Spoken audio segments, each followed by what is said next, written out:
You and I were having just a casual conversation on my couch, and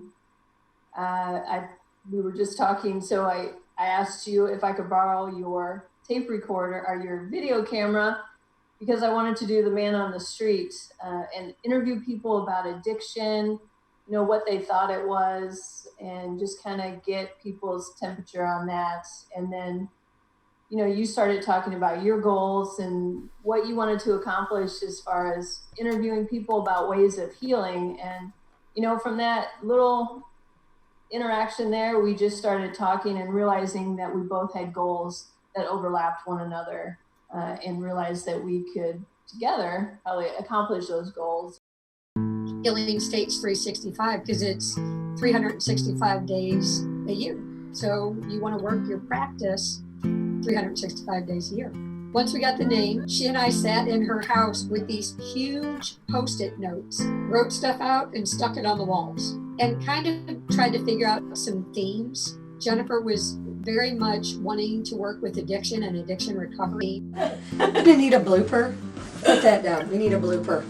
We don't need to bloop anything. We're on the internet. We can say whatever the frick we want. She's curtailing her language. Okay. I'm trying to. And what we're on that week to research. Like each week taking something to research and make sure that we finish up. This might get a little overwhelming in your face. We can move it to the dining room. Explain to me what we did. So we headed out on an adventure or a challenge maybe to find whomever we could that would talk to us about ways that they heal. We didn't set parameters on that. We were both very personable people. We like to talk to people. We're very interested in what people have to share. We just headed out with the thought that we'll just start talking to people, and it worked. Talking to one person who said, oh my gosh, you got to talk to this person. And then, we just found people that were just so more than willing to share their experiences, pass that on to other people. Everything was so serendipitous. We went one place that took us another place, that took us another place, that took us another place.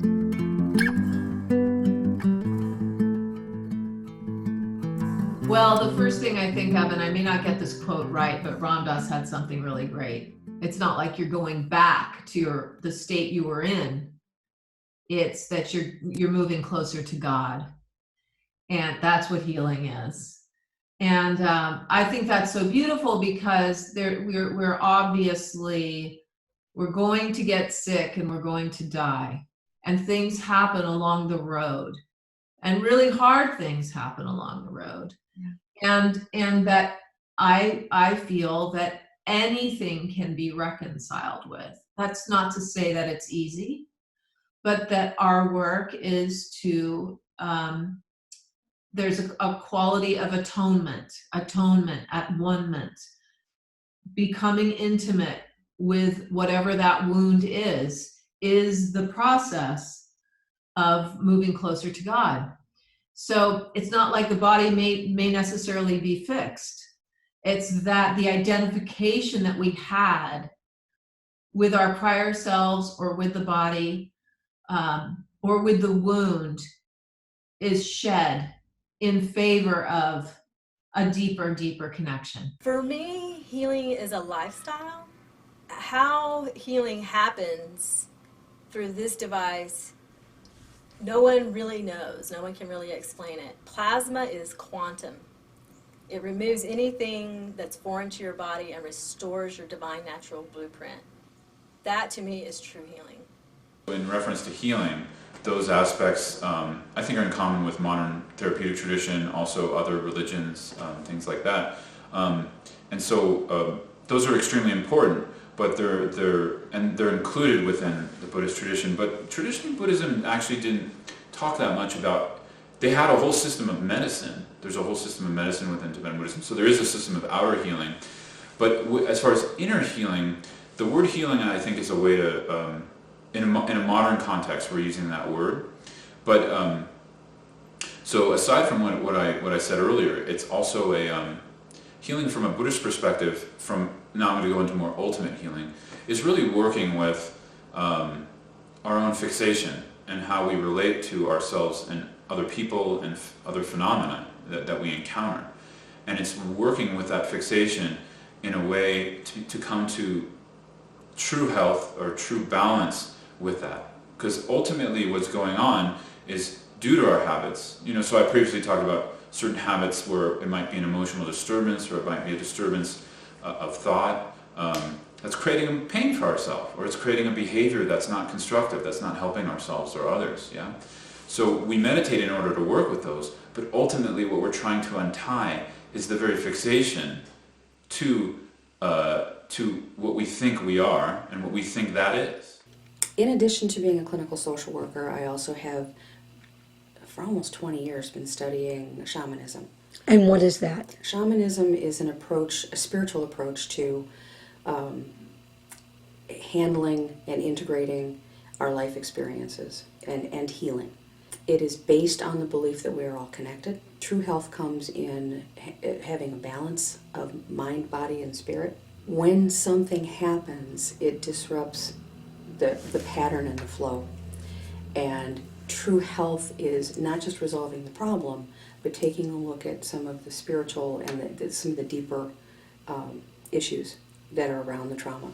I want people to learn these things and to know that we do have this kind of life. And not only that, but my people, they need to hear these things, because for the longest time we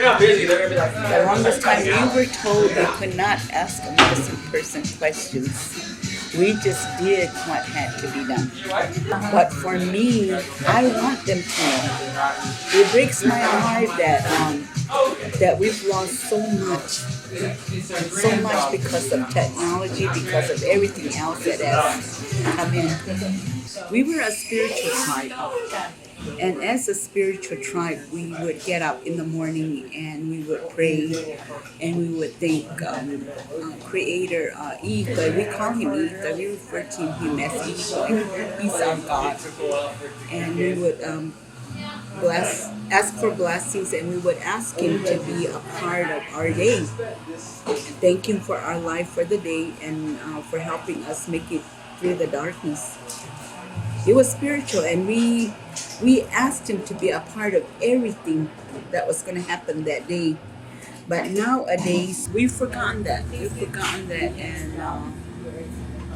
And I tell my people this that come and see me for the ceremonies that I do, and I tell them this, that one of the things that we don't do anymore is the prayer every day. But not only that, another thing too that we don't do anymore is we don't let things go. It's kind of like a guide of how to conduct your life, what to look out for, what to do, what not to do, just things like that. It's like in the Catholic Church, we don't all have to become a priest, right? There wouldn't be a congregation if the idea was for everybody to be a priest. But we do get baptized into the religion, you receive communion, you receive confirmation. And so Santeria is kind of set up the same way. I already was operating this place, and we weren't always a botanica, or yerberia, and the Mexicans will call it yerberia, where you sold herbs and candles and stuff like that. And the term, like what they might use in Santeria or like in the East Coast or West Coast, would be botanica. Once you start dealing with energies and power, we're kind of like an arms house, if you want to look at it that ways. And you don't need a license to come in here and buy anything. It's like you can come buy this gun and this bullet, put it in there and shoot me with it. Because anybody can buy whatever they want to, and people can do whatever they want to with stuff. And just because we're talking about things spiritually, which we would think would be for our benefit and for all of us to be better people, it doesn't always work out that way. And because this is this kind of spiritual house, people do bad things with magic. And the main reason that I wanted, when I started finding out more about Santeria, and it wouldn't have to be just this practice particularly, because there are other practices that offer you spiritual protection. And so I was concerned for myself and my family. I didn't want nobody to mess with us on a spiritual level. So that was my initial reason, was that I wanted to be well armed. Did you ever have an instance where you felt like that was done to you? Or I found out about it, yeah. And I think people can believe without having stuff happen to them, but definitely when you have something weird happen to you, it's another world, it's another realm or dimension that you just don't see it. So you were saying something earlier about women, and we have lost our role in the world. Can you say what you were going to say? Women didn't lose it, they got it taken away from them. And if you go back to in most traditions, or especially like indigenous ones, and sometimes you have to go a little bit further back, just because things have changed in time. Nothing happens without women in the world. Nothing would ever happen. And the women were the healers, whether it was spiritually, physically. They're the ones that had the working knowledge. If you want to call them witches, I like the term witches personally. Most of my girlfriends have been witches. They're the ones that had the power. And at one time, men decided that they wanted to take it away from them for, I guess, their own empowerment, and it still exists today. Like there's some spiritual practices that don't allow women to be the high priest, and women are the high priests, and not that it's things have to be a man's world or a woman's world, because we need both energies to create things. And when you're healing, if you have both energies, things are just more powerful. But it was women that were the high priests, and just about any practice, whether it was physical healing, spiritual healing, and they just had their empowerment taken away from them. And that's probably one of the things that needs to be changed now, so everything can be well again. I'm not going to pretend to be something that I'm not, but obviously sometimes people just need a little bit of a simple bit. Sometimes they just need to get back on the right track, and you just have to tell them something or give them something simple to work on, and they start their own healing. Do you find the candles and the incense, all of these are tools to work with to help yourself heal? Yes. I think a lot of the stuff we create ourselves. Nothing is going to happen unless you put your mind to it and focus it. And so the candle being a tool, one thing, it's even before you light it, you're putting in that energy into the candle.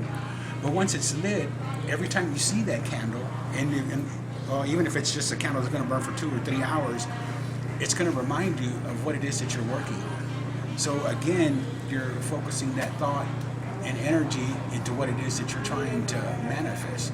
And how can you tell if something has magical properties to it anyways, And that's why there's a lot of disbelievers, because all you have to do is not believe, and it's not going to work. Or if you want to prove that it's not, that's easy to do, because it's just like you're already a non-believer, or you're doing it to test something, and it just doesn't work that way.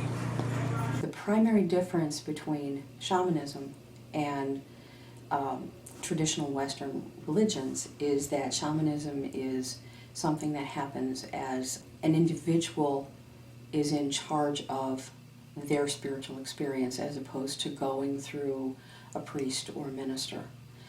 It's an intensely personal thing, and at the same time, it's an intensely community-based thing. We grow, we develop, we live our lives, and then we leave, and it's all within the context of our community.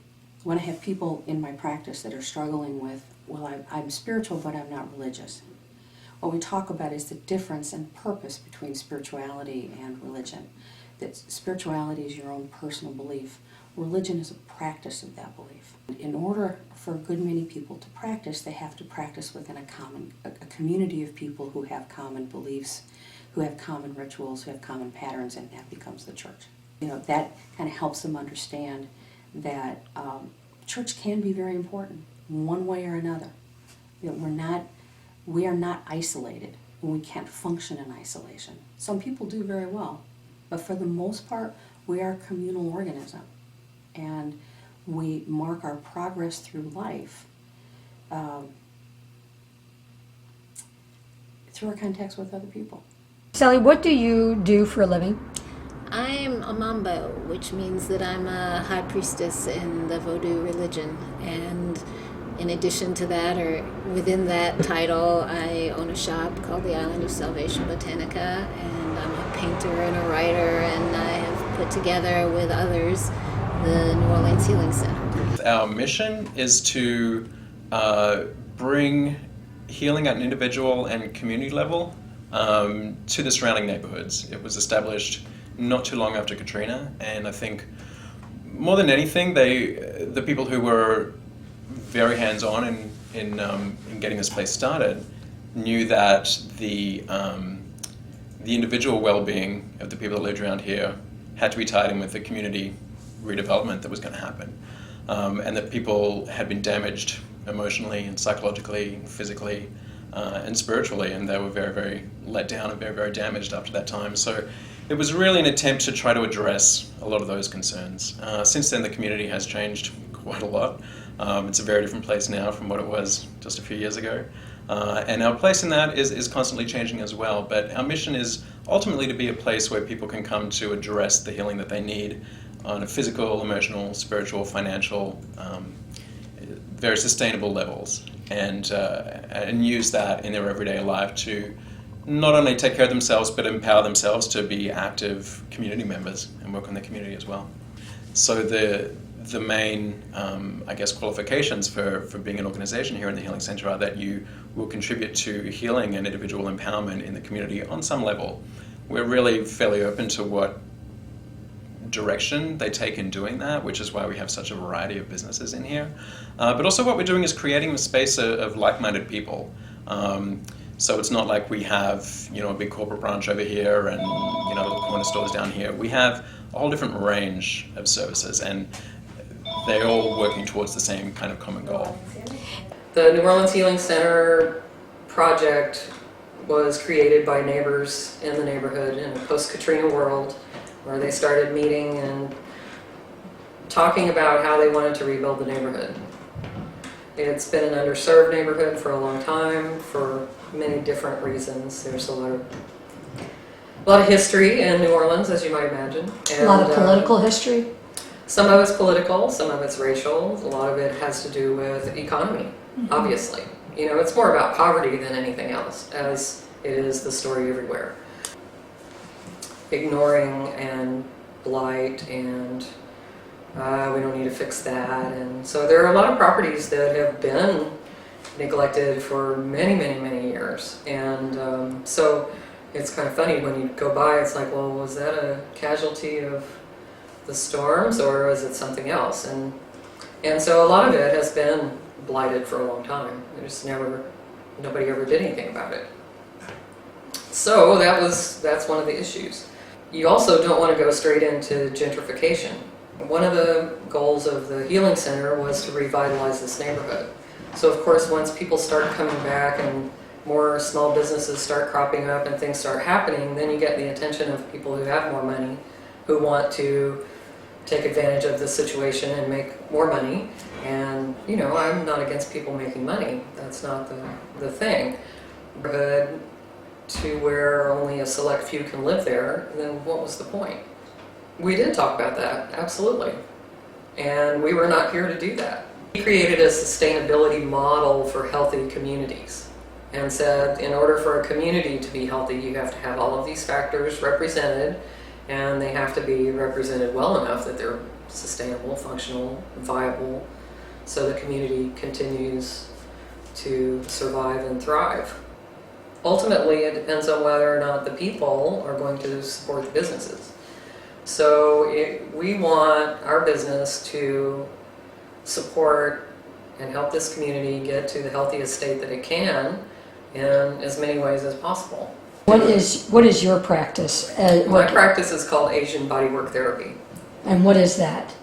It's a Chinese medicine-based touch, generally, therapy that brings balance to your meridian chi. It's the ultimate goal. So can you give me your full name? My name's Jennifer Prue. And Jennifer, we've known each other since 2009, 2010. Yeah. Can you explain what it is that your life path is in what you do and what you're passionate about? I'm someone who's had several different roads going at the same time. And all of them do have some qualities in common. And I'm the traveling, the taking people on journeys is about what happens as adults is that we get into these ideas about who we are and what we're capable of. And when you take somebody like to a developing country and you're moving around constantly, all of a sudden you're met with your perceptions of the world that may or may not be accurate, and that we tend to get inside of little boxes in our habits without even knowing it. And so we're meeting the world with fresh eyes, which can be really challenging to do. We did it as children, but as adults, it's much more difficult. And that process tends to, and doing it together with a group, it tends to open people. So people have all this time to share with each other while they're on a bus driving from one place to the next, in a way that, because we're constantly running in our normal lives, somehow that collaborative nature and seeing all this new stuff, it tends to open people. And because we're practicing yoga and mindfulness, so people have a chance to really pause and reflect in a deep way. As you reflect on all the things going on in America, with what's going on with how we're viewing the refugees, what's your opinion, having worked with many of these people and these tragic stories? I think we are allowing ourselves to be frightened, and it's frightening. It's frightening to be faced with just how cruel people can be to other people. It's kind of like the book that we read in grade school, or high school, The Lord of the Flies, how quickly we can degenerate. And that is scary, and I prefer not to think about it, but the fact of the matter is it's real. Those people didn't ask for this. They don't want world domination. Most of those people want to be able to go back to living their lives in a productive way and not worrying about it. I think that we as humans need to be not afraid to reach out to other humans who are suffering. Number one, because of the price that I pay when I see somebody injured and don't, on a spiritual and emotional basis, if I don't help as I'm able. But also, if we want people to understand that there are better things, we need to make sure they have access to them. And I can think of no better way to foster resentment than to see somebody hurting and pay no attention. I think that this is becoming a political ping pong ball, which I resent, because these are human lives on the line. This is not an abstract concept. These are children. These are our mothers. These are our fathers who want nothing more for their kids than the health and safety that every child out on the street has the right to assume is there. You had said when we were talking that you thought that the children are going to remember who bombed them. Yep. And who helped them. Yep. And that in not helping them, we create a bigger enemy. I think that we are sowing seeds, and those can either be seeds that are going to grow into, these people saw my need and reached out for me, or these people turned and walked the other way.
I never in a million years expected the RV to break the lock and we would have to crawl through the window.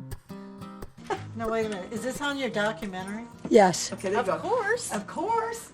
So these guys are locked out of, Chris, will you hold that light towards her? You're my lighting person now. She is trying to get into her RV because they have locked themselves out. Hand me the screwdriver right there. The screwdriver is now in, I don't want back. her It's face back on in this. the toolbox, Jennifer. Where'd the other two go? They left us? They're on the other side looking to see if there's a window. Jennifer, where'd you go? They're not. No one brought the keys. The lock has jammed on us. It was jammed earlier. I don't have pockets in my coat. No, I've got pockets in mine, and there's no keys. I promise you, we don't have keys. Let me see. Okay. Just a minute. I'm going to take everything out of my purse. Yeah, if you broke that whole window out, you could probably get in there. You know, Jen, I think I would like to put in a little bit of this. Can you tell about, oh my God, I'm about to cry. Tell about our third companion that went on the trip with us. My dog, my dog Nikita, who I think that she had the time of her life. Yeah, she was a good travel companion. I mean, she was out the door and running around and always out front. In front of us, you'd look and it would just be me and the dog looking out the front windshield. And so, yeah, and she was good to have along as far as us feeling safer. Absolutely.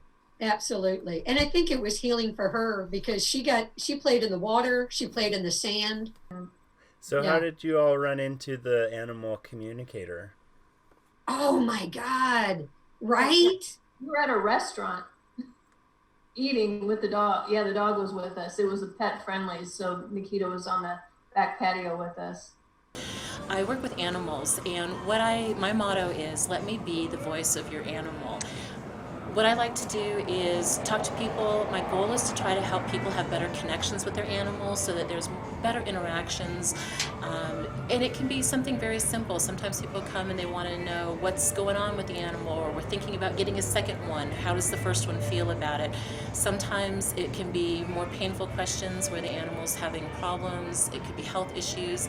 Maybe it's the animal's end of lifetime, and people are always concerned, am I doing this too soon? Is it the right time? What else can I do to help the animal? So what I do is I step in and I connect with the animal. For me, it's a telepathic phone call, if you will, and connect to the animal, find out how they're doing, what they think about this. If there's anything that they think could be done differently, we'll certainly relay that to the people. Okay, with Nikita here, just kind of what I do is I introduce myself to Nikita. She tells me that she's traveling because you guys are traveling and taking part of this. A lot of curiosity. I would tell you that she actually likes the cooler weather right now.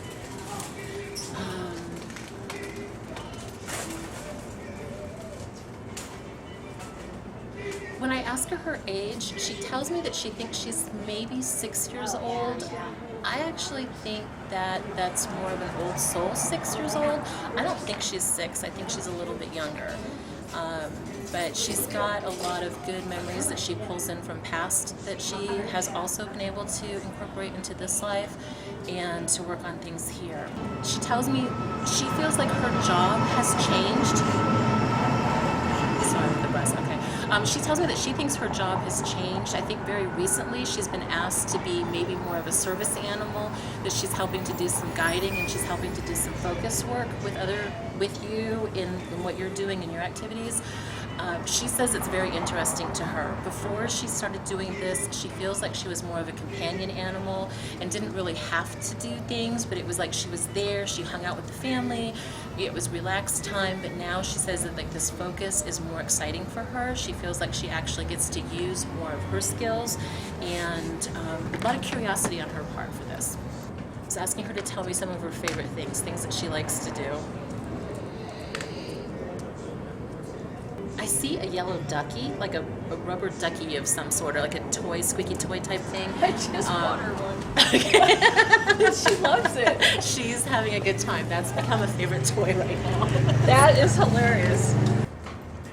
I see the fireplace. In the fireplace, I don't know that there's a grate, or somehow the grate is open at this point. She was curious. The logs were having a good smell for her, so she came up and was actually trying to get closer to see it. I think something popped. I get an impression of the sap exploding. I think it sprayed her a little bit. So now it's like the fire doesn't have a good feel in just that it's unpredictable. If it stays in a grate, it stays in the fireplace, that would have been okay. But the fact that it popped at her kind of freaked her out on that one. Yeah, She won't go near it. Okay. She absolutely won't go near it. Because we were at a house at Thanksgiving. That had it? And she was in the back room, and I couldn't even get her to go out. Oh my goodness, okay. Even in that direction. So. Trembling. In this case, I would actually, emotional freedom technique, EFT or tapping could be something that we could do to kind of help her go through not having the fear of the fire anymore, kind of letting go of it. And I don't know if you're familiar with it. I think we should ask how much she loves me. I'm just kidding. That's not one of my questions. So asking Nikita if there's any traumas, anything from being in California.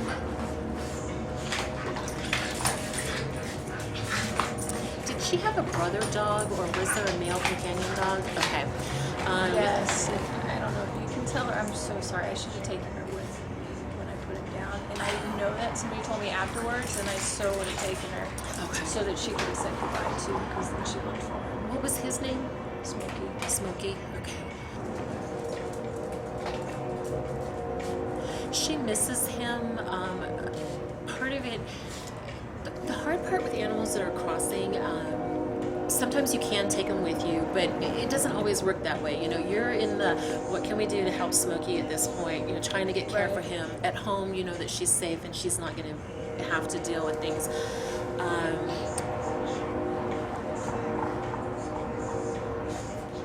She thinks it was abrupt. In some ways, she tells me it wasn't a surprise. Like, she and Smokey both knew something was coming, it was going to happen. What I get from Smokey,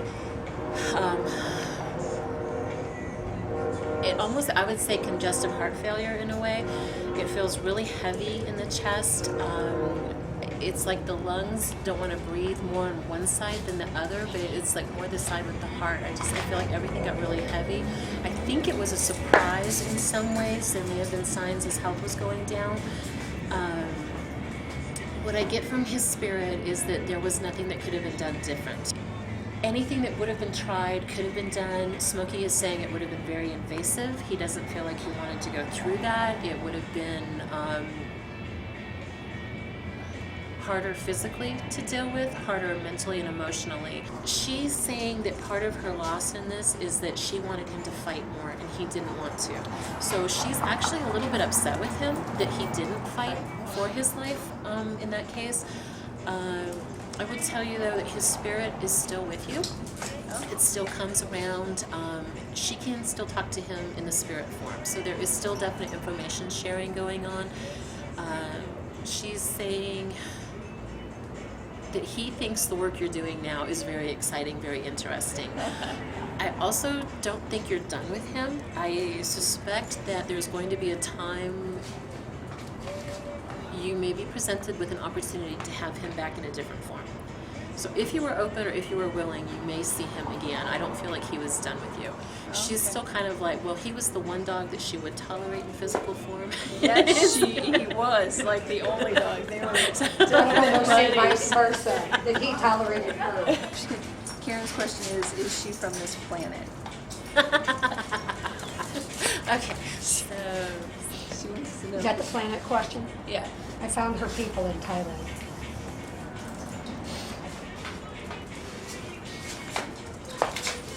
Oh, did you ask the winking question? No, that's my last question.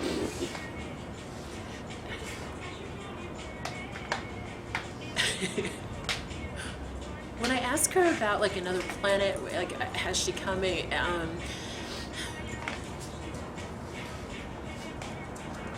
the picture that she sends me is like purple bubbles floating around, okay? I like purple bubbles. And when I'm like, can you explain this? Tell me more about what this means. She's like, that's not your world, you don't need to know. Sometimes it's not my information. It may not be the time to share it. It's something that you could try to ask her later, but right now she's saying that that's not something None your business. yeah, basically. pretty much. Which is kind of the response. But I would tell you, yes. I mean, she's got information and input from other places. There's definitely old soul qualities about her, so she's pulling in a lot of information and using it in this life. But she's got the impression that she has a lot of work left to do, and so I don't see her going anywhere anytime soon. I don't either. I think she agrees. Yeah, right. What do you think is important for people in their healing process to know about what you do? I think that it's important for them to know that they have power. They have some control over what is happening in their bodies and even in their minds. And I would say focus on the heart, because it's difficult to control your thoughts. I mean, your mind has a mind of its own. I mean, people would just start thinking about something. It's very difficult to bring it back and say, no, you shouldn't think like that, you should think like this. And it's almost impossible. But if you focus on the heart, it's a lot easier. You can control your heart rhythm just by breathing, and also maybe something that brings you pleasure. Like I imagine I'm stroking my cat, and just a simple thing like that will put me into that homeostasis, that neutral zone, that balance between sympathetic and parasympathetic. And that information is sent from the heart through the nerves to the brain. And in that way, by controlling the heart, you're going to be controlling the brain. If you're in this more neutral balance zone, that information goes to the amygdala in the brain, where emotional memories are stored. Some people have, they relive trauma, they have huge anxiety effects of things that happened to them in the past that they remember. And part of it is because their amygdala is just reacting too much, too strong. And if you can send this balanced signal from your heart, where your heart rhythm is just in this very balanced rhythm, that actually has been shown to calm down the amygdala so that it's not overreacting. And in that way, people will have more control over not just their physical health, but also their emotional health. The head can't solve these problems, but the heart, trusting in the heart, that's it. That's it, is that what it means to be a warrior, what it means to have courage, is to trust in this great unfolding. And it does require that's where the warrior is such a great metaphor, because it requires a total surrender. That I feel that I've got to give myself to what life wants from me instead of what I want from life. So when I first started on my healing path, I was about 34. I had 3 kids under 5. So it was the perfect storm for old traumas to bubble up. And there was a triggering event in my life with someone that I was often triggered by. And I went into a bit of a interruption, as I like to call it. And I went into therapy for the first time and discovered that there were some old wounds that I didn't realize, I didn't realize they were wounds. I didn't really know what it was, but they were, I was diagnosed with PTSD at the time, anxiety disorder. And I had a choice. I mean, the therapist I was working with suggested that I go on medicine. And I don't have a problem. I think sometimes medicine is absolutely necessary and very helpful. But in the situation that I was in with 3 kids under 5, I said, I think I want to try something else. I didn't want to be medicated and be a parent to my kids at that age. So that's when I pursued meditation, and I did feel some relief from it, and I thought there is something here. We met on a trip to India in 2010, and the trip was the Path to Buddha. So we went to all of the different places where the Buddha visited, and also where he was born. where he was enlightened, where he died. So yeah, it was a pretty special, life-changing trip, and I got the opportunity to meet you there, and we've been friends ever since. Even before I went on the trip, I knew that I needed to go to India. I heard about this retreat, and I just knew I wasn't really in a place in my life where that made any sense at all. But there was just an inner calling when I heard about it, and I was dreaming about it and told my husband, I don't understand this either, but I need to go on this trip. Once I went on the trip, it was pretty profound and life-changing. It just allowed me an opportunity to have some space in my life, because at home I had a busy family. I had younger kids, husband, stay-at-home mom, so really kind of hectic and busy, and not a lot of space just to stop and pause and see what it was that I needed to fill me up or needed to do for my own personal growth. So I guess, and I wasn't even aware of this at the time, but there must have been something lacking that my soul was seeking, and that trip called to me. Yeah, it was, it started me on a path to here. And where is here now? What do you do? Well, I am a trauma-informed teacher, and so I teach classes in mental health institutions, inpatient, outpatient, residential. I also have a private practice where I teach individuals as well, people who have gone through maybe some traumas or need to figure out how to connect to their bodies a little bit more. There might be a little bit of a disconnect because of events that have occurred in their life. And I also co-lead and lead teacher trainings on that particular subject as well. The modality initially is primarily a physical practice, as well as being aware of your breath. So, I mean, they kind of overlap, but they are somewhat different. But for many people who've experienced trauma, there's such a disconnect with their physical body that there isn't an ability to go deeper, which is where eventually we want to go. We want to kind of uncover what's going on in there to prevent us from being our highest self. So it starts with the physical practice, and then we kind of work our way in. And, you know, a lot of it is just kind of meeting people where they are. Because the breath at any given time will tell us what is going on in our environment and what's going on internally, whether we realize it or not. So the more we cultivate a relationship with our breath, the more aware we are of what's maybe bubbling up in our body. And then we can start to break it down a little bit, like, oh, that feels like anger, that feels like sadness. And it gives us an ability to kind of sit with it without it being this reactive thing that's bubbling up out of control. It gives us more of an ability to become more grounded and aware of the situation as it arises, versus just it arising to the point of no return and being very reactive. Generally speaking, we become more responsive when we're able to kind of identify, the inner goings on inside of us. Which makes you more present? It makes us more present to what's going on, both in our environment as well as inside of us. And if the breath begins to change and we're aware of that, we might think, what's going on externally or internally that's causing that shift?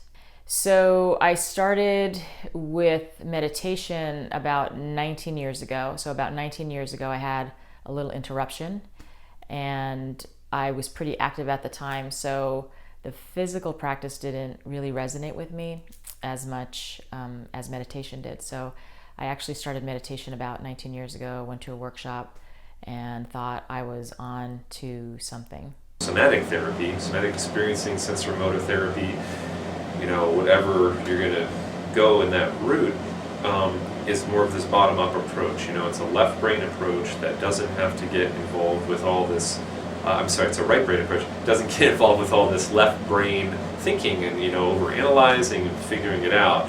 So that with the right brain, more of the body can start to come back in the process of healing, in the process of the therapy. Where in the nervous system, we're holding so much of these different motor patterns that can't get talked away, or you can't talk about, it has to be something that's actually felt, and hopefully a safe enough way that those processes can start to come to the surface and complete some of these fight, flight, and freeze responses, which you just can't do talking. You can talk with it, there is talking involved, that you can have that kind of relational healing occur, through talking, but it's really coming from, in my opinion, this right brain bottom up, bodily based, body mind connected approach. I always, with medicine, less is more. Usually, my pre-doctoral internship, they worked a lot with Dr. Bruce Perry, who does the Child Trauma Academy. They were helping to develop a childhood trauma assessment, that he was developing, and kind of coaching people, this is what you do, and this is how you score it, and, so working with children in foster care, and all the articles in the news always say they're so heavily medicated and, overly medicated because, they're being in foster care is a traumatizing experience. They say if you spend one day in foster care or you're removed from your family, like the odds of you graduating high school drop significantly. It's that traumatic of a disruption of the family, unit. So, you have these kids acting out, obviously, going through a, probably lowercase t trauma. We seem to kind of like the, gauge T's, capital T, like earthquake, natural disaster, little case T, divorce, losing a job, being separated from your family. So, just that at such a young age, that changes the kids' internal narrative to such a degree that, they set lower goals from themselves, because if this is my family, what hope do I have? So backpedaling to the medication part, his idea was always, less is more, you got to get them, don't over-medicate, you just need to kind of give them enough to get by. And I think, at such a young age, when you start medicating kids and you start, oh my gosh, there's something really wrong with me, the more medications they have. And then, the more that narrative, that kind of falls in, that kind of that old school Irving Goffman, book about the asylums, where they would put people in the asylums and they would start playing the part, over the time, and kind of the institutionalization, and we kind of have these invisible institutions out there that people kind of begin to have that institutionalized, reaction to. If you tell me I'm a bad child, I'll become a bad child. Yeah. My practices are cranial sacral therapy with a biodynamic slant and somatic experiencing. And I have a private practice, and I also work the past year up at Sierra Tucson, which is a treatment facility up in Oro Valley. What type of treatment facility? For trauma, eating disorder, alcohol, drug, focusing mainly on trauma. And so there's a large contingent of somatic experiencing therapists up there, and they're all up there just doing that work, and it's an inpatient, so it's around like a 45-day stay. Is somatic experiencing kind of specific for trauma? It is. Yeah, it's a bodily-based trauma therapy that is predominantly used for trauma. In the recovery center, do they look at addiction as a trauma? Yeah.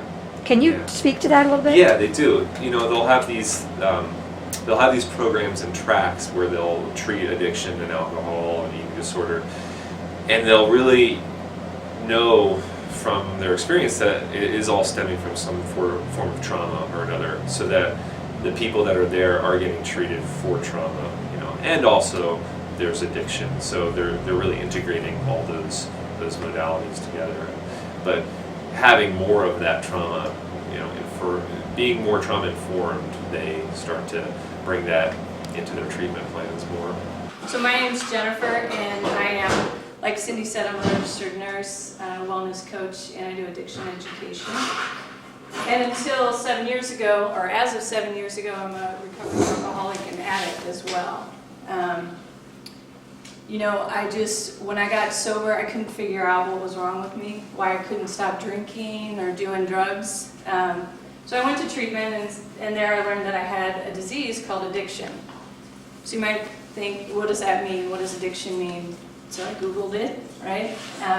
And so according to Google and Wikipedia, Urban Dictionary, and Webster, It's considered a state characterized by compulsive engagement of repeated stimulus or addictive stimulus. Over time, it becomes a brain disorder. So it is considered a disease in the medical field as that. I want to do a quick survey with everyone here. So anyone who's had chocolate cake, I want you to raise your hand. Okay, so just about everybody, right? All right, so everybody here has had chocolate cake before, and when you ate that chocolate cake, did you think, ugh, that was disgusting, I don't ever want to do that again? Or were you like, oh my God, that was amazing, I can't wait to do it again? Right, so that was my, that was my reaction too. I was regret the same too. Yeah, right. So that's kind of what it's like for an alcoholic or an addict when they first start off. And as their disease progresses, that craving becomes stronger and stronger to that addictive stimuli. And that addictive stimuli can be anything. It can be a substance, it can be a thing or an activity. And we're going to kind of go over a bunch of that today so you can get a better picture. I think for myself, when I thought of an addict, there used to be this commercial that shows this kid running, right? And they're chasing him. You think he's a runner at first, and then it's the police chasing him, and it says, I never wanted to be a drug addict. That's what I thought a drug addict, you know, those living on the streets kind of people. And it can be anyone, and it can be an addiction to anything. We talked about the cell phones, that's an addiction, right? The pings and then everything, it sets off something in the brain. Now, I was a very high functioning alcoholic and addict, and I say that because over those years, my addiction would switch. So for a while, it would be beer, you know, and then I was into the breweries and, you know, domestic and imported beers. And then I was a wine connoisseur for a while. Or so I thought, these are all in my head, but, you know, I switched to that. And then I would switch to hard liquor. So I went to school, I got an undergraduate, and then I went back 5 years later and I got my degree for nursing, for a registered nurse. And then a couple years later, I got my massage therapy certificate. And then I moved a gazillion times. In St. Louis alone, over 15 years, I moved 11 times. That's a lot of moving. And then I did a big geographical move, which does happen with addicts. They'll do this big geographical move because you're always searching. You're always trying to fill that void in you, trying to find something. And so I moved to California. And then even there, I started doing travel nursing, which I was doing geographical or moving from hospital to hospital for every 3 months. So you can see, I had a lot of different addictions. And because this is put on by the LGBT, you know, I buried a lot of secrets under a lot of alcohol and drugs. One of them was my sexuality. So in my late 20s, I became interested in women. I was bisexual, and I got into a relationship. It lasted 7 years. It was very complicated, and I didn't tell anybody about it until I got sober. And that's just one of the many secrets. And I've talked to a lot of people, and I say that because there's always, anyone I've talked to who's in recovery, there's always these few little things that they drink over and drink over and drink over until you can face them. Now, addiction is considered a progressive fatal disease. And I haven't met anyone yet who hasn't progressed either to death or they've gotten sober. And that's where mine was headed. I was definitely headed down that road of the fatal part. And I want to show you a picture.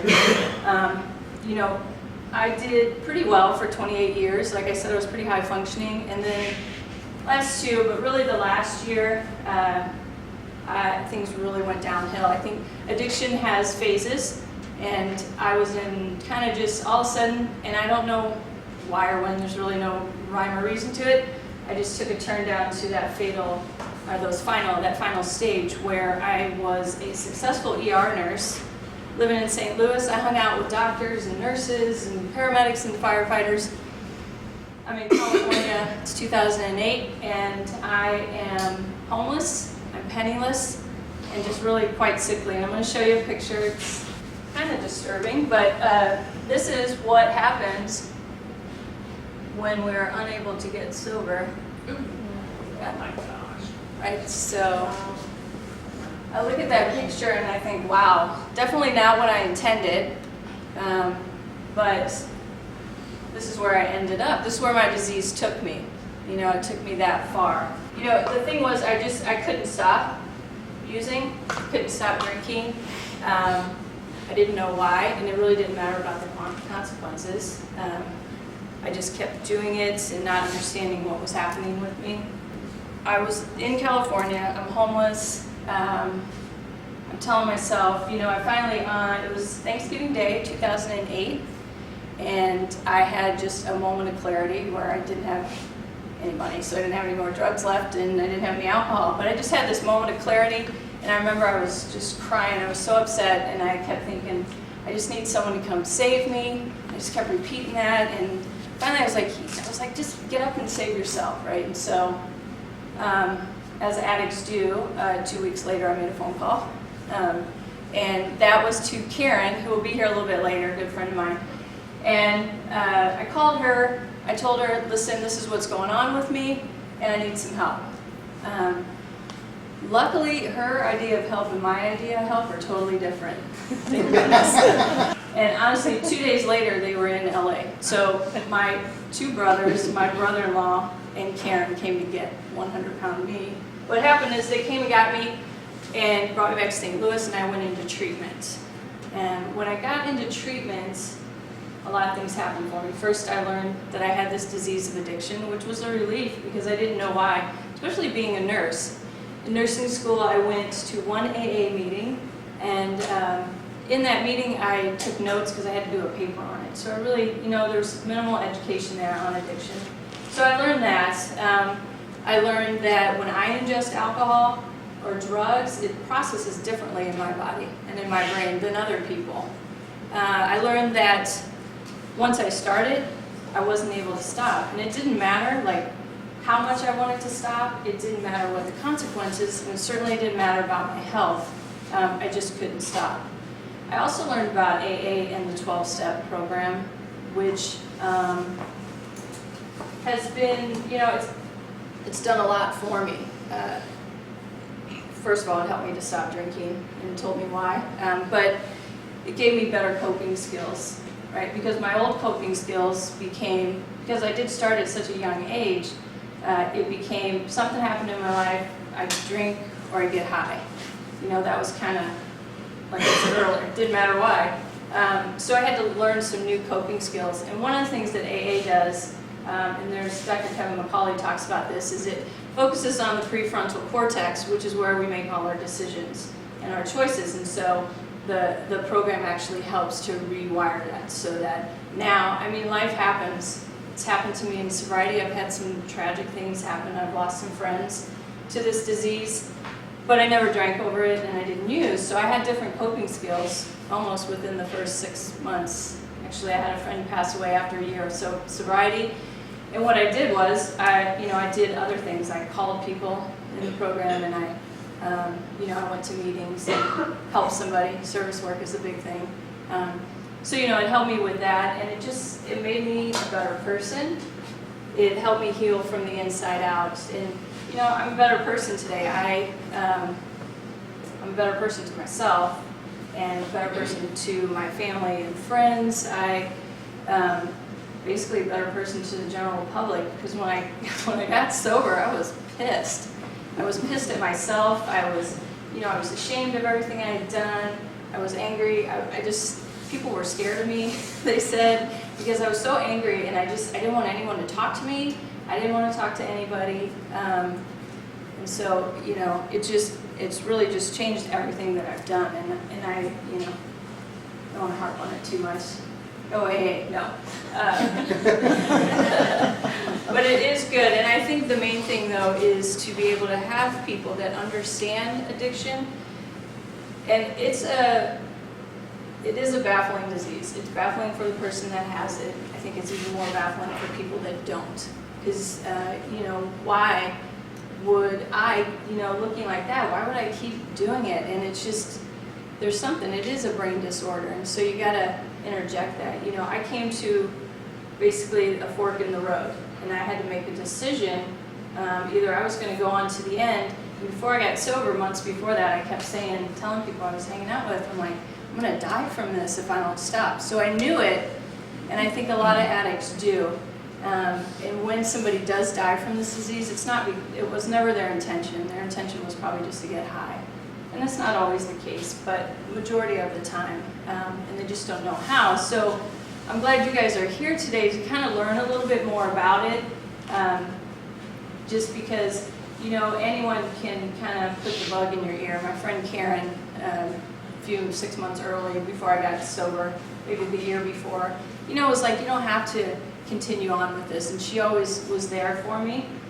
And so I still had that, was able to reach out to her when I was ready to do it. I think I'll just end with this. So the treatment center I went to and then later worked at, the program director there said to clients and staff, and he still says it, he said, you're not a bad person who's trying to become good, you're a sick person that's trying to become well.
So this integration of like go to 12-step, and also do yoga and body work and acupuncture, and also talk therapy, group therapy, and also have somatic experiencing, cranial psychotherapy.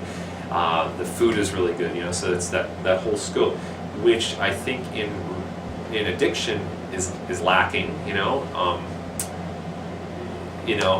Family that is recovering, and I remember going to some AA meetings with them. It's like chain smoking and Snickers and candy bars and stuff like that, which I'm not judging, because that's, if somebody's going to do that other than, you know, hitting the bottle and drug addiction, like, fine. Like, there's all this, you know, stages of like what, you know, healing can be.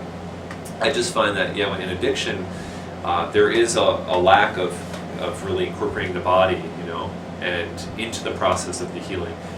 And just by nature of having a group of people that are getting together that don't want to drink or do drugs is so powerful. Again, it's that relational healing, you know, having these nervous systems that are helping each other, you know, to sync and heal. And then I think it would be just great if, you know, for addiction, the people that I've worked with that have had, you know, heroin addiction or, you know, bad drug addiction and alcohol addiction, I find that there is usually an underlying pattern at work there, whether it was, again, like trauma from early caregivers, a breach in the trust or safety that they experienced, or just a really severe, you know, traumatic event, you know, accident, or just something they saw or happened to them, that they're just trying to cope with it. You know, there's some way that they're using a substance just to numb out some of those really intense sensations and feelings in the body. Is it their model that they see addiction as trauma? Yeah. So, and we have in recent years categorized it as a mental health issue, and this is more of a trauma-related issue that has created an arrest in the development of a human being. Yeah, that's what my opinion is. You know, I think a lot of my peers, and it seems like that. Yeah, the thinking that was there before, as far as just like this, the mental health is now, you know, the addiction can be correlated more to, you know, trauma, you know, bodily, and maybe even just having trauma, the definition, using it as, like, I use the definition of trauma as anything that takes us out of the present moment, which is super general. I mean, what's not trauma? Reasons that we looked so closely at trauma was really because, one, we believe in the human condition. And, you know, the human condition just dictates that everybody's going to suffer some sort of trauma at some point in their life. And some manage it really well, and, you know, and some don't. And some traumas are so unpredictable that they're, you know, almost unmanageable. And part of what we're doing here is a result of a trauma that my wife Nancy suffered through 10 years ago. Or it was 9.5 years ago now, you know, she kissed her 16-year-old daughter goodbye in the morning on her way to work, and by 10:30 that morning her daughter was dead 500 feet from our house in a car accident. And needless to say, it was a very difficult time. As a result of that unexpected trauma, you know, Nancy searched for a place. She searched for answers as to what to expect. You know, what was life going to be like after suffering that kind of trauma? And we couldn't find a place in this country that really could help her with that. But what we discovered in that process is, shortly after Lacey died, we needed to get away, and we went to Colorado for a month. And kind of as, you know, by accident, I was, you know, my mindset was just keep her busy, okay? That will help, right? Mm-hmm. But every day I would say, you know, let's pick a trail. And we would pick a trail the night before, and then the next morning it would be my job to get her up, okay? And I would take her to the trail, and we would hike that trail. Sometimes we would hike for an hour, sometimes we would hike for 5 hours. Just Nancy, me, and my dog, and our dog. And you know, what I found is that she got great peace just out of that movement. She got great peace out of being in nature. And her mind the whole time was thinking about Lacey. It was very clear that that's what was going on, because we would walk for hours sometimes and not speak, and then she'd say, will you tell me about this, you know, the day after Lacey died? So her mind was working. And we could talk about it in that setting. And so, you know, and Nancy knew this as a clinician, but the whole movement piece really started to resonate with us. We really believe that looking at these mountains and being in these mountains and getting on a horse and going to drumming circle and, you know, doing morning chimes and doing these things that are out of the ordinary, playing music, you know, while you're here, even if you don't know how to play an instrument, you bang on an instrument, have some fun with it, right? You know, we think that all of that contributes to healing the brain. Well, I'm trying to teach, you know, clients how to be more present, you know, in their own life. You know, so it's just making an effort to, you know, when I watch TV, I'm watching TV. I'm not, you know, texting on my phone, and I'm giving the story my full attention, and then making time for everything. You know, I love music. You know, look around here. I noticed. I did notice. You know, someone said, you know, what was it? Art is how you decorate space. Music is how you decorate time. So, you know, 24 hours. There's 24 hours in a day. Time's going to move forward, kicking us, dragging and screaming along with it. And it's, you know, what are you doing with each moment? Very strongly that trauma is the driving force behind the symptoms of addiction or other behavioral health issues that somebody might have. It's a fundamental belief, and we've seen it with Nancy at a private practice for 5 years, and most of her clients had addiction issues. 100% of them had trauma issues. There tends to be a generational component to trauma, that there are things that happen across generations, as opposed to this happened to me and then it's gone. The trauma has an impact at a cellular level, and that it also impacts our traditions, our cultures, and how we as a people integrate experiences and react to them. Imagine you have like a iPhone in your brain, and all these memories are going to play on that. So all the stuff will start kind of pouring out during the duration of that marriage, and you know, the overall will kind of, it'll generalize that everything that happened, you know, in that 3-year period. Whereas if it's kind of more early onset, you kind of have to go through piece by piece, you know, and piecemeal it together. For example, if I was involved in a relationship that's abusive, then I may have learned that that's an appropriate relationship because I witnessed my parents who had a similar relationship. My children, seeing me in this relationship, believe that this is the norm. And so that's how the concept of transgenerational things can happen. I can affect change by choosing to not stay in this relationship, by developing appropriate self-care skills. We believe very strongly that trauma is the driving force behind the symptoms of addiction or other behavioral health issues that somebody might have. It's just a fundamental belief, and we've seen it with Nancy at a private practice for 5 years, and most of her clients had addiction issues. 100% of them had trauma issues. And so, and whether it be childhood trauma or whether it be adult trauma, some with both, we just decided that if we were going to treat addiction, okay, we were going to treat trauma. And so we really based the program on a trauma-based program instead of just like addiction and then maybe we're going to try to dabble in trauma. We really make the trauma issue the core piece of the program. Not having any idea how involved the position would be, which I think is just the nature of having a job where you work on the same site as the kids. What's that like? It makes you feel a lot more connected to the mission. I don't think I would have been here for almost 2 years had I not worked on site with them. I think it makes you more passionate, and it makes you feel the urgency that they have to get help and get shelter, and it makes you want to do more faster and better. I don't know, for me it just makes me realize every day how much they need all of us, even though like you can feel insignificant at times, but then you see like, okay, the need truly is here. So typically what happens is a child who grows up in a very abusive, you know, trauma-inducing childhood, it messes with the wiring of their brain.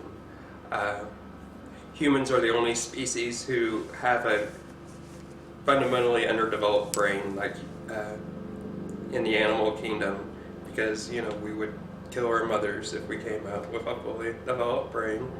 But, you know, definitely by 25, you know, your brain is kind of locked in by that stage. That's And we've known that, statistically, those crafty insurance people realized it, and that's why everyone's car insurance goes down when they hit 25, and because you're playing with a full deck at that age. And so what happens is, your brain develops out from here to here, and it's going through a myelinization process. So if you would think of it as electrical impulses being sent on a wire, and it didn't have the plastic coat around it, the impulses just kind of shoot out everywhere. And as you develop, you get like this fatty layer kind of develops over it. And that makes it, electrical impulses send more fluidly and quicker, and it's an ongoing thing that happens until you're 25. And the last part up here is your prefrontal cortex, which is your wise decision making, logical consequences, A plus B equals C.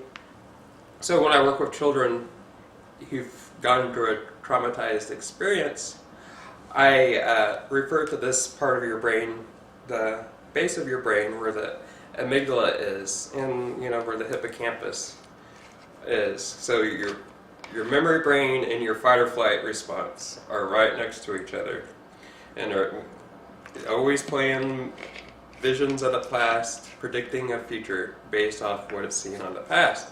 So if you have a pretty awful past, it's predicting a pretty awful future, and our brain is reacting to this, constantly, kind of unconsciously, I guess. That's the term, right? We're trying to be more aware, more conscious of our beings and ourselves. I refer to this as the tiger brain with kids. So, fight or flight or freeze. People have one of those three responses to a perceived threat. And when this part up here, the last part that develops, I refer to as your owl brain, the prefrontal cortex. And what happens is when the tiger wakes up, the owl flies away.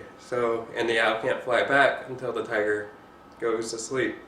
So something happens and you get into this panic, anxiety, aggressive response mode. There is no rational thinking going on at the time. The owl's taken off.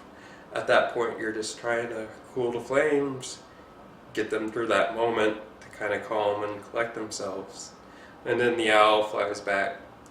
So if you've ever seen like a 6-year-old who does something, and they, and then they start to calm down, and then they get that oh crap look on my face, mom's going to be really mad at me now that this is over with, and they start seeing all the consequences. There's going to be a timeout, I'm going to lose my toy. That's because this part of the brain is finally starting to come back online again. Think about that concept, and you put someone in an abusive environment for several years of their crucial childhood development.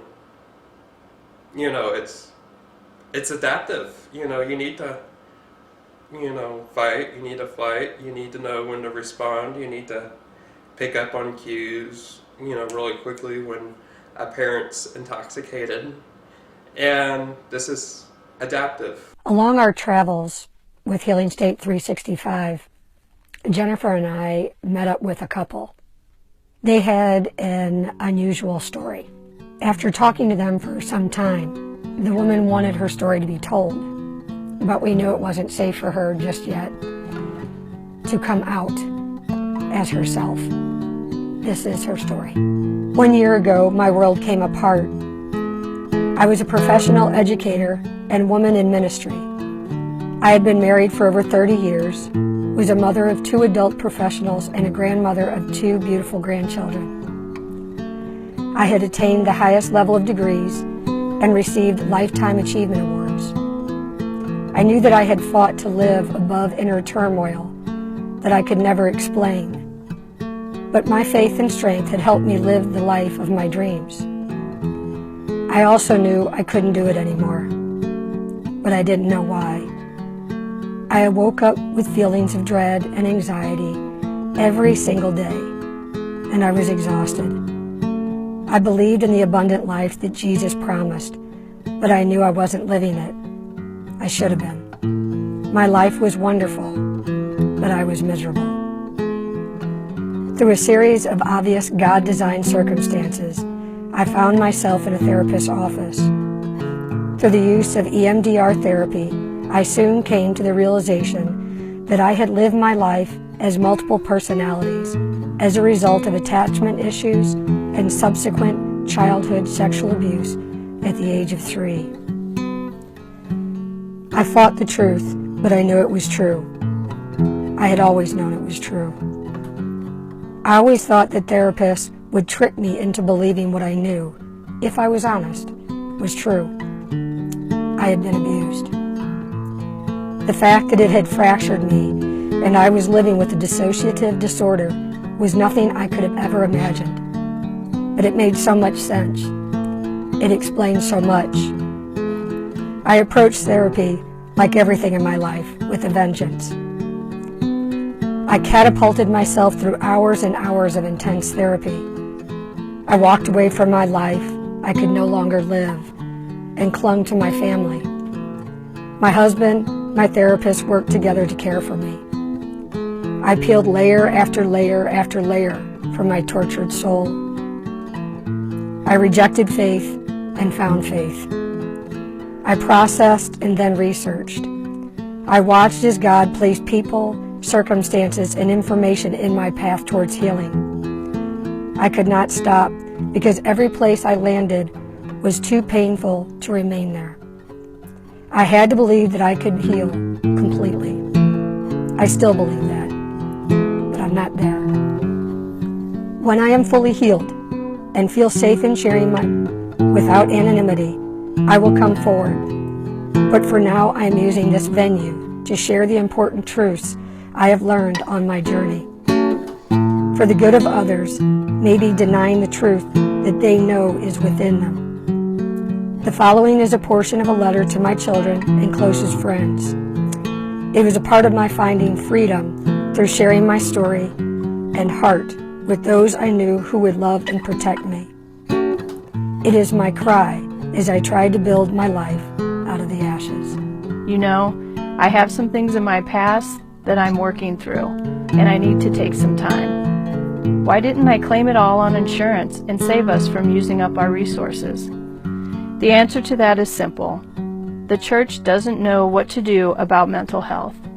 Yes, we know the masses need help, but not our leaders. I served the church in educational settings my entire adult life. I was prone to stepping out of the box, but I had no marks on my character. I should not have been afraid, but I was. If I had been diagnosed with a terminal illness, an email would have gone out and everyone would have gathered around me in prayer. Instead, my diagnosis was for my brain. They might deny this in retrospect, but I honestly believe that I would have been asked to resign. I managed to leave by my own choice. Do I hold this against them? No, I hold it against the body of Christ in general. The culture that can't distinguish between mental health and sin. Our theology leaves no space for broken humans. What I did is not abnormal and is not a sin. It is absolutely normal. I used all the amazing strategies for protection that God created in me to survive. The overwhelming triggers and unhealthy coping patterns did lead me to some choices I regret along the way. But God's grace is sufficient for those, and I understand that I was driven by brokenness that should have never been a part of my story. How easily we judge. If I can live above the brokenness in my own soul, then do I have the right to judge someone who cannot? If I had been blessed with a life without trauma, would I feel pious when looking at those who act out in ways that I cannot understand? When is it okay to need help? If I mention my struggles with depression, will those struggles be turned against me in career opportunities? I was broken as a very small child, and the lifetime repercussions were wired into me. I fought to live above the darkness my entire life. The fact that I ended well is testimony to my faith. Understand that the damage done to small humans creates behavior at every age that may look like sin, but it is not. Please listen to their cries for help. It used to be that the model of the nervous system was the sympathetic fight or flight, parasympathetic, rest and digest, and now we're learning really that those are there, and then within the parasympathetic there is the rest and digest, there's the ventral vagal and the dorsal vagal, and the ventral vagal being our more evolved nervous system. That's the mammalian evolved social interaction, feeling connected, being able to feel safe, all the nervous system that runs through the front of the body, that innervates at the face and the muscles, and the larynx, the pharynx, the inner ear. And then there's this dorsal vagal, which is the freeze response, so that it's our oldest method of protection, where we'll just go into shutdown, dissociation, immobility. And so the fact that this now is coming to the forefront of nervous system understanding and trauma therapy is so powerful, because when we can work with helping people to come out of freeze, then all these other processes can start to heal and resolve, and to me that's amazing. That's like really awesome. It's the work. Yeah. So many of our choices that we make are subconsciously driven by trauma and internalized messages which we gained along the way, which are not correct. Because I blame myself for what happened that day, and actually it was a freeze response, and I was raped. But because I froze, I took on the responsibility for it, because I didn't fight and I didn't try to run away, and I took on the responsibility for that. I should probably mention in here that it was EMDR in the midst of my therapy which helped to bring the trauma out of my body, and that was so important. EMDR, it stands for Eye Movement Desensitization Reprocessing. One of the reasons I like it is because it was developed by a woman, Francine Shapiro. It's developed for people with post-traumatic stress disorder, and what you do is you go back through the person's history and discuss their different traumatic events and situations they had. You have them rated on a scale of 0 to 10, and you go through an EMDR session, which each memory and each event, they're in a similar situation that they were in. I felt helpless and anxious when I was a child, and now I'm feeling this as an adult, and this is my strategy and my toolbox that I use. So you desensitize them to that memory, and in that way, when you're out and about as an adult and something emotionally similar happens, they don't fall into that negative tailspin. And it's 3 modalities you can use. The eye movements, tapping on the hand, tactile, or auditory, reprocessing. And you can get like an app that'll play like different sounds in the ear. And so an event that was like a 9 or 10, by usually an hour and a half max later, it'll be down to a 2 or a 3. Usually that's kind of the more ideal traumatic situations where a person's only had one, event, like a tornado or car wreck or something along those lines.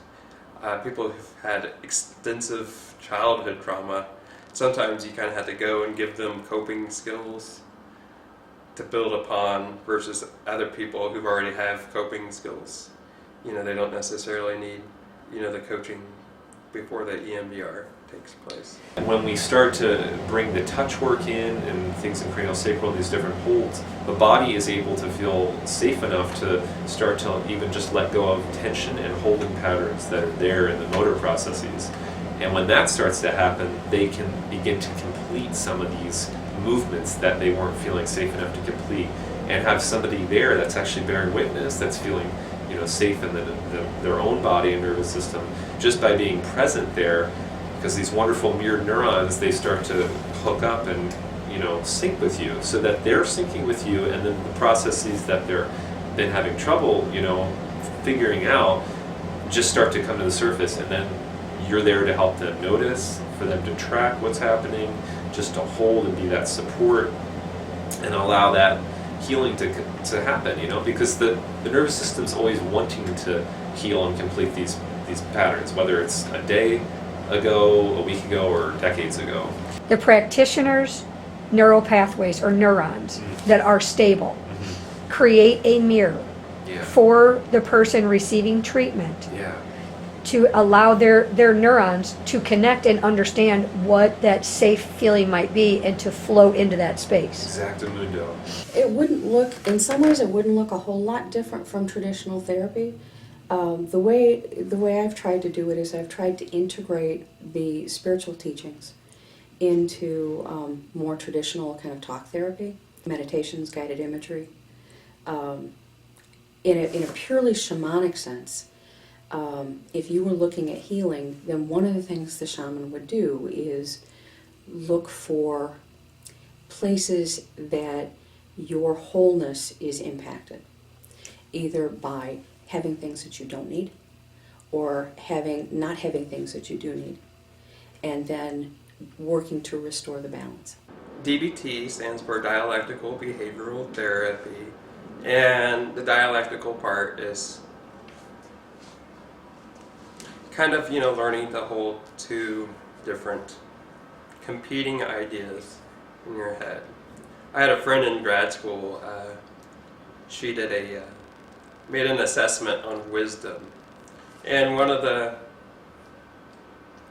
items that she kind of had to develop and work on people with was kind of learning how to hold two contradictory ideas in your head, at the same time, which isn't really valued in our society. You're either on the left or you're on the right, you're and you're, the extreme. We're all extremes, polarized. And so it's kind of learning how to, like today I did the best I could, and tomorrow I can do better. So that's two contradicting ideas. Today was good, give myself an A, tomorrow I'm going to try harder, do better. One of the things you have to do when you're healing is that you have to hold two truths in your hands at the same time. What does healing mean to you? Healing means that I have a toolbox that I carry with me every day with all of the things that help me to calm myself, that I know what to do when I get triggered. People who develop PTSD as children, they're always prone to developing new layers of PTSD unless they fully process it. That's what I would say healing is. Healing is that you acknowledge, you understand what happened to you. You don't try to run away from it. You don't try to distance yourself, dissociate from it, downplay it. You accept it exactly as it is. You understand the trigger when it happens. You're curious about it. Oh, that was obviously a trigger. Let's figure out what to do about that. And then you have a toolbox of things to calm yourself so that you can move on without adding another layer to yourself. What do you think healing is? It's kind of like it sounds like a work in progress kind of thing. And, healing, it implies something present tense.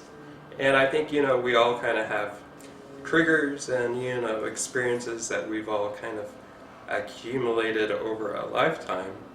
And they're all, depending on the severity of trauma, they're always competing for our attention, in the back of our mind. And so I think part of the healing process is first realizing, I'm a work in progress. I'm not a finished product. A lot of people kind of operate from this mindset, I'm a finished product, this is me, I'm damaged, I'm broken. End of story. And it's kind of learning to change that narrative, like, I'm learning, I'm doing better. And learning to kind of, when that kind of video plays in the back of your mind, to kind of accept, that the past is the past,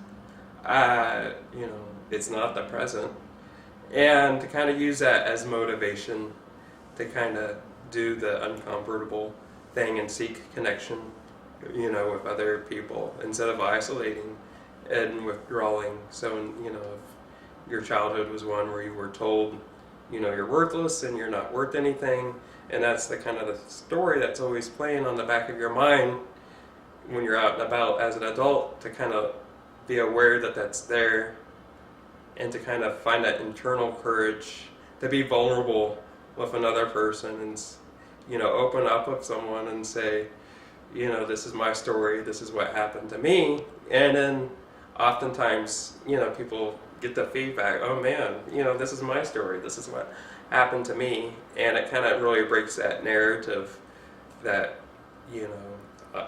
it's just me. Shame is a very lonely, isolating place. So kind of being able to get out of that shame mindset into a more, connected, being a part of a group of people or a community. This is a community environment where everybody that works here attends community meetings with residents. It's okay. The housekeeper, the facilities guy, if they want to attend the community meeting on the days that we have community meetings, they're welcome to do so. And they sit in there and they get to express their feelings. When you're going around the circle, it's how do you feel? If the facilities guy is mad because his boss yelled at him, he gets to say, I'm really angry, and so the philosophy is that it is a community. It is people helping people, and that nobody is more important in that process. We believe that a breakthrough moment for the resident here can come at any time. It might come in a group, okay? But it might come while they're standing in line in the morning, and the guy who's making their eggs for them just says something, and it triggers it. What does healing mean to me? I think the pursuit of comfort and being vulnerable. In all perfect honesty, my daughter has really introduced me to the idea of being vulnerable and asking for help. I have done a variety of different work in my, time as an adult, but I think my daughter, Naomi, offered me an opportunity to truly understand a need for fellowship, a need to show and be vulnerable and to be real. Well, I think spiritual healing, wow, I wish the church could figure out what spiritual healing is, because I think it's confused. I think spiritual healing is getting to the source of love that's within every single person, and not denying that it exists in every single person, and allowing someone's source of love to be different than yours if it actually is, and not forcing love to look in a certain way that makes us comfortable or familiar, but recognizing that the source of love is not ours to manage, but it's a gift that's in every human being, in every living thing, actually, not just humans. But how I got to be in the church, growing up I was part of church, but when I was growing up in the 60s and 70s, people weren't talking about sexuality in the church. No. And so the first time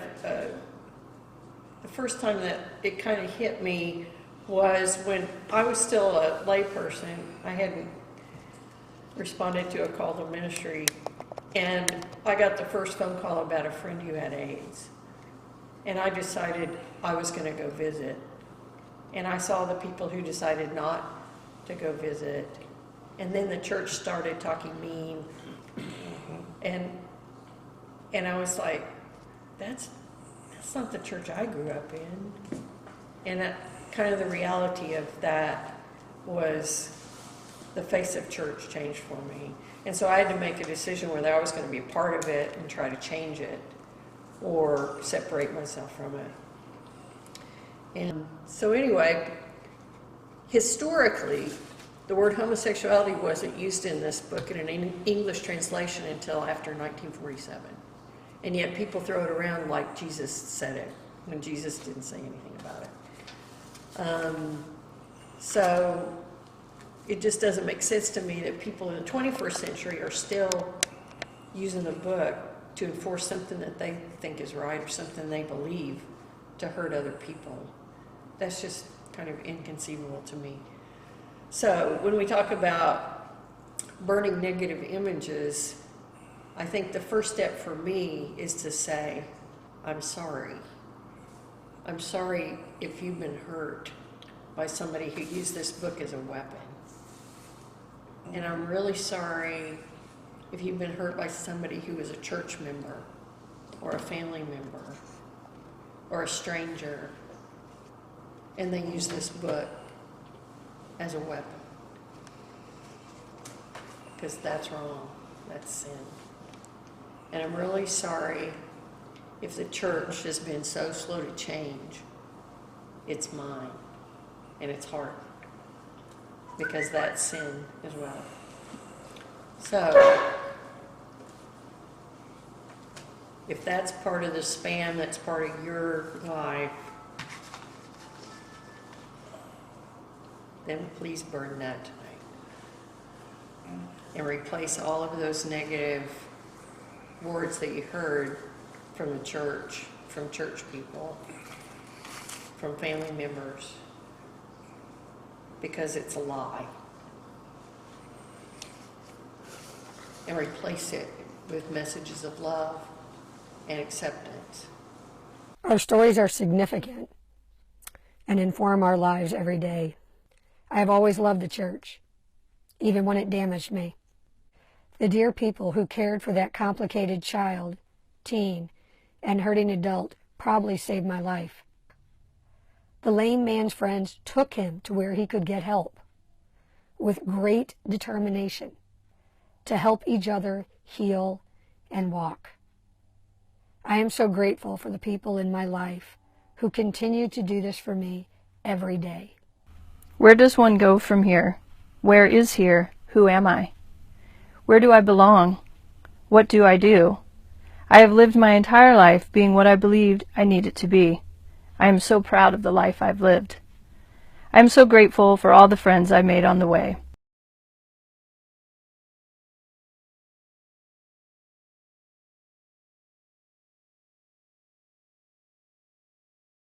I wanted to ask you because I was worried about how people would receive some of this. Right. Oh, so was I. That's why I was anonymous for 4 years. I think that what I felt about mental health in the church at that time was very valid, but it was not understood very well. Right. And possibly not even for another 2 years. I mean, as I listened to what I said, I realized that I caught a wave. I really did catch a wave with my healing process and finding my voice and beginning to speak and not having to hide behind you guys. That really the church is beginning to understand mental health, to understand and we're understanding that mental health issues are the second pandemic. I mean, we're going to come out on the other side of this with a lot of mental health issues. And as angry as sometimes I've been at the church because I didn't get help, I see them trying to prepare for that. See them really trying to understand what does that mean to us and how can we help people. But I'm so thankful for this opportunity to say that it's been 4 years. Yeah, 4 years. In the 4 years that have passed since I penned those words, I have seen the church turn a corner and become concerned. I think maybe at the point where I gave you the piece to read, I was still hoping for a magic wand. You know, that I'm going to go through this whole process and I'm going to wake up and I'm going to be absolutely perfect. I had to get over the fact that it wasn't ever going to be as if it never happened to be. Like you two gave me my voice. Oh. I mean, that was really the very first time that I did, even though it was incognito, I did get on the rooftop. You let me know that it was possible for me to do that. And I'm forever grateful to you. I remember you, thank you. I remember you sitting in the RV with Jennifer and I and talking to us about kind of what was going on for you. And it was so important. We're here to tell the stories of people healing and in the process of healing and trying to figure this out, to just talk to you a little bit about where you are now. Yes, and where I am now is light years. it's light years from where I was, but I'm still the same person. It was like a time capsule. Yeah. That got stored away for me, that I, I had left behind and didn't really think about, hadn't really thought about what I had put out there to the world. As I listened to it, I think one of the reasons I cried was that I was being so brave in what I wrote, but I couldn't be brave in my world yet. If we couldn't extend that kindness, what was the point of the project? What was the point of that? Right. Yeah. The trust I had for you was really because I was terrified. And when you read it, I was like, can anybody figure out it's me? I was still, I remember that. I was so afraid. Now on the other side of this, I don't know what I was afraid of. Yeah. Right. And I think, if I were to take all my writing and put it down into one little sentence, it would be healing maybe is not knowing why you were so afraid of telling your own story. Yeah. Why was I so afraid? That's what shame does to us. That's the cage that it puts us in, is that we believe that that's what caused all of my problems, was my fear that if anyone truly knew me, they would reject me. Because fear will keep you where you never wanted to be. Would you be kind enough to tell us your full name? Yes. And it's Janine McConaughey. Dr. Janine McConaughey. Yes. Do we have permission to use your filming today in the documentary? Oh, absolutely. Absolutely. Okay. Yes. I am not hiding anymore. Right. And you were my friends, and you were an important part of my life. I am humbled and touched and changed because I share those moments, and that makes all the difference to my own growth. Because when we hear a story, it lights something up inside of us that we can relate to, that everybody can relate to.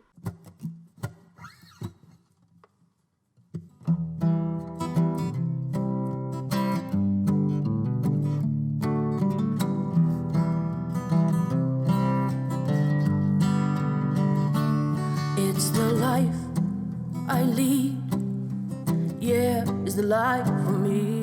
There's a life I lead, it's the life for me. 'Cause I'm right here and you are near me.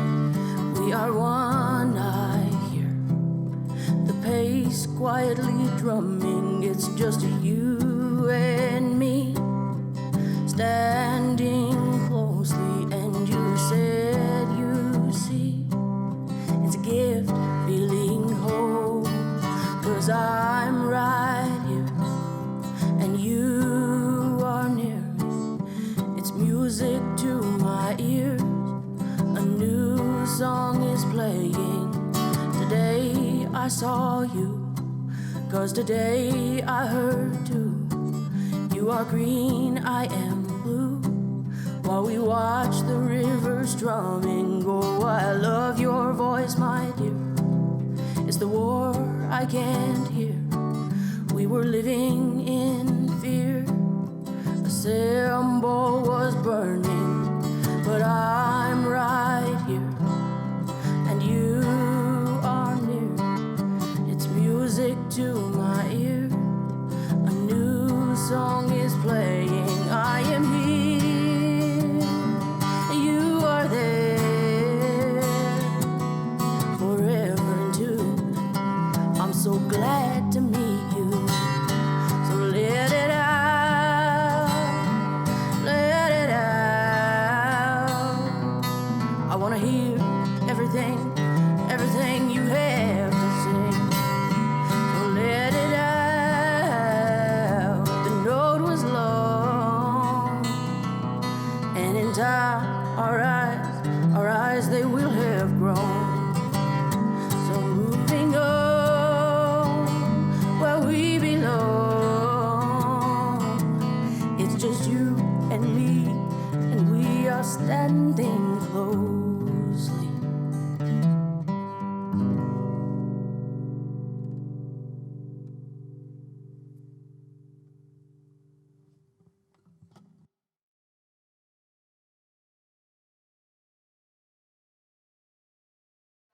So you guys, good night. You did it. You survived. Amen. Thank you. Disaster averted. Enjoy the weekend.